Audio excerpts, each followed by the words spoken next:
Welcome to another Astronomical Tidbits with Steve Lehman from CAS, Charlottesville Astronomical Society. It is November 2021, and Steve, you're going to share with us some astronomical events the end of this month and into December, a very starry month. I will be, Kathy. Thank you for having me. So let's share the screen here, get the PowerPoint started.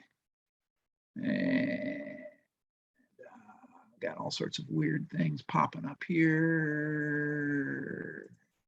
Here we go. All right, so astronomy tidbits for December 2021 and actually back into late November. So a couple of special events for late November. First of all, I hope you were lucky enough early this morning to see the nearly total lunar eclipse. About 97% of the moon ended up kind of turning a copperish color at around, it was around 4 o'clock this morning, I think. Unfortunately, I did not wake up to catch it, but a number of my friends did, and they said it was really striking. So looking ahead to the remainder of the month, on November 27th, we've got a third quarter moon. First and third quarter moons are always great evenings to observe the moon because you've got shadows because of the sun's angle. You've got great shadows that bring out depths of craters and show some of the rills and surface details a little bit more clearly. The time of the month not to look at the moon is a full moon. All that kind of stuff gets washed out. So again, first and third quarters are the best times of the month. On November 28th, starting at about 6:20 p.m., you're going to be able to see the shadow of Jupiter's moon Io to begin to cross the face of Jupiter, and it'll eventually pass the Great Red Spot. So I've got an image of that down here. A Great Red Spot is here, and the shadow of the moon Io is right here, keeping in mind that the moon is actually out here someplace, the sun is over here, and its shadow is being cast on the moon, and that actually the image that we've got here is of Jupiter slightly on an angle, but Io is pretty much orbiting at a line that moves generally across this large white cloud band right here. So moving into the December night sky, on December 4th, we've got a new moon. New moon is always the best night to observe deep sky objects. It's when the moon is on the opposite side, or the sun is on the opposite side of the moon, and so we're not seeing any light reflected on the moon, and so it will be a great dark night the entire evening. On the 6th, 7th, and 8th of December, we're going to have the waxing crescent moon kind of moving near the planets Saturn and Jupiter, and Venus is going to be up there. And in the next slide, I've actually got a really great image that will show you what that will look like. December 13th and 14th is the Geminid meteor shower. It's probably the biggest of those that we have in the year. It's by many considered to be the biggest shower of the year.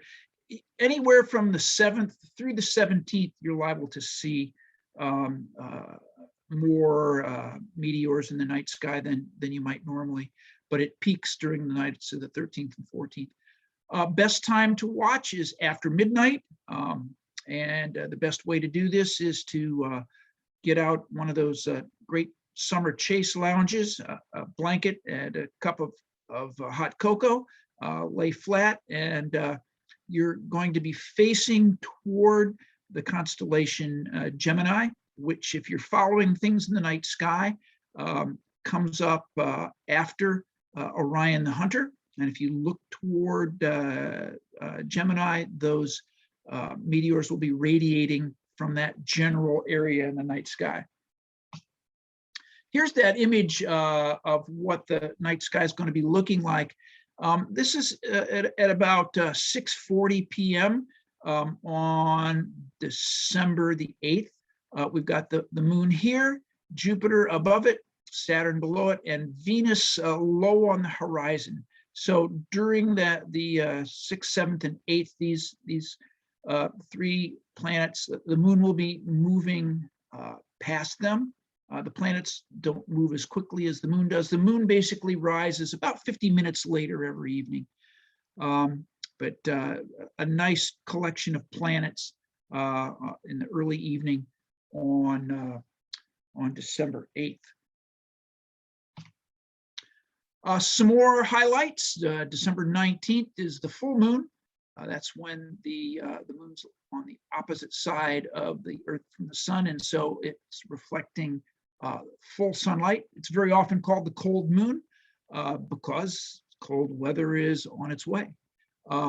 It was also known as the moon before the Yule, obviously kind of a December reference right there.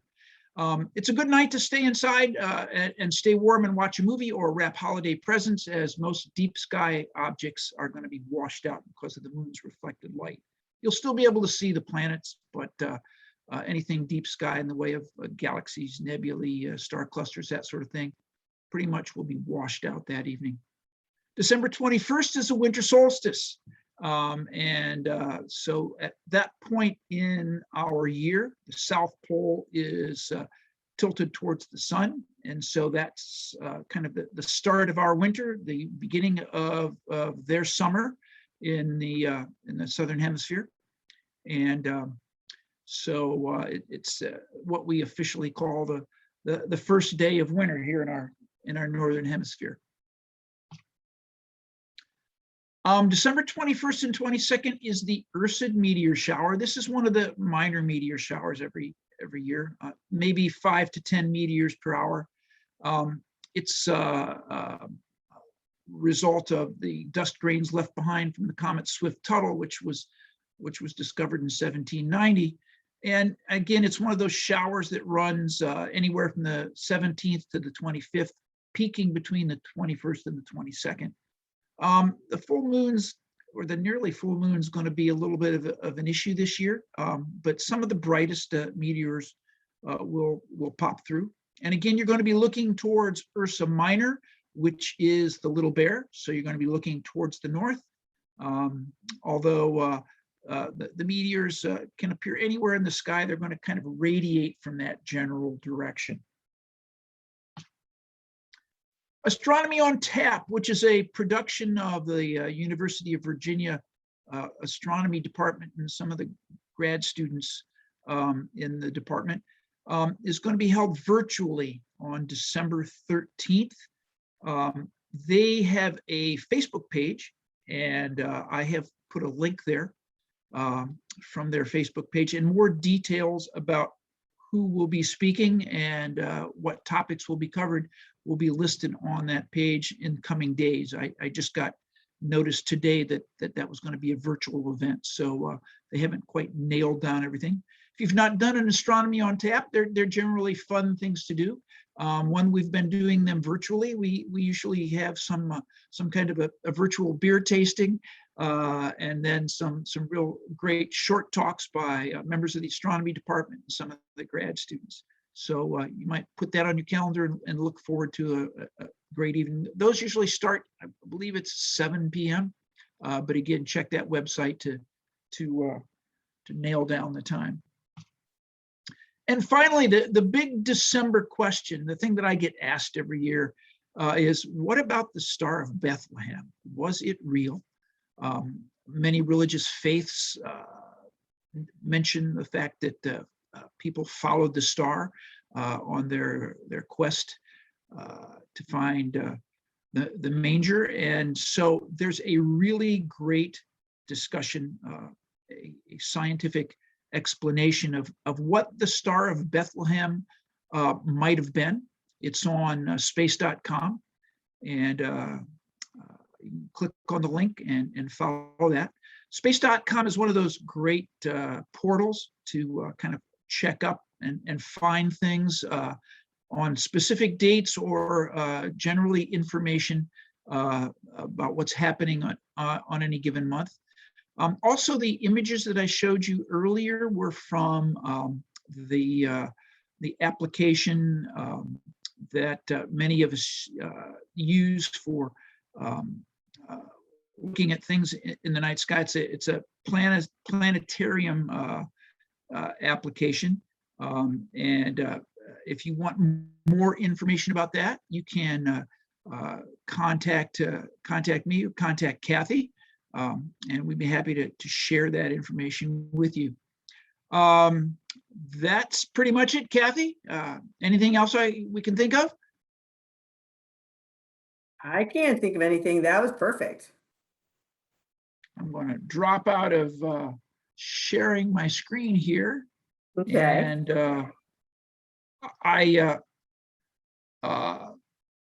I forgot to mention the name of that planetarium application that I used, and we've talked a little bit before, is called Stellarium.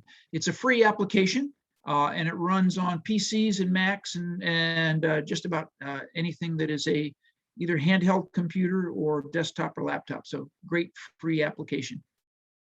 And I'll make sure that the links that you had referred to will be at the end of this presentation. So Okay. that was really interesting, and I'm always excited about the winter solstice. So cool Yule. Yeah, and I just want to wish everybody a happy holidays, and we'll look forward to seeing you in the new year. Thanks, Steve. That was awesome as usual. Appreciate it. Thank you.